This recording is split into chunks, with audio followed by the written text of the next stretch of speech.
Niaje watu Nguyas, dereva wa Kamnyama. Nimetulia hapa ndani ya Kamnyama, ni usiku, nishafunga kazi na nashukuru Mungu kwa hiyo siku ya leo. Now my friend, mwaka inaisha, si ndio? Na ukifanya review ya resolution zako zenye ulifanya hii mwaka, do you see chenye, yani unaona kenye umeachieve ama zote tu as uja achieve? Worry not. Whether umeachieve ama uja achieve, bora huko, we still have the next year. God for the will of God, next year bado ni muda mwingine. So zile mistakes zimefanyika hii mwaka zisijirudie next year. Na cheki. Lakini nataka niwape moja yenye itakusaidia hii mwaka ingine.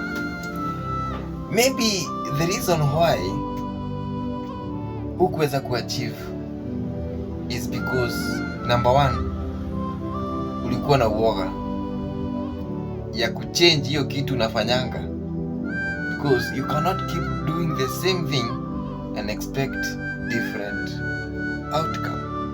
You see? Lakini ukakwama tu pale, what if ni change hii biashara? What if nitoka kwa hii kazi? What if, you see? Ukaogopa kuchange. Now, that's number one, fear.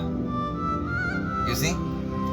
Alafu unakuta uko kwa mbugi yenye hai match na your ambitions, unacheki? So wewe ukiwaambia your associates, ukiambia hao unajiassociate na wao, your ambitions, your goals haziingiani, hawazigeti, hawaelewi. You see? So angalia hizo vitu mbili.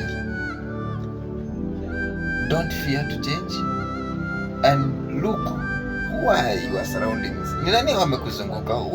Your circle, iangalie sana your associates. Wengine hawaelewangi when you have big dreams. Hiyo mbogi haielewi.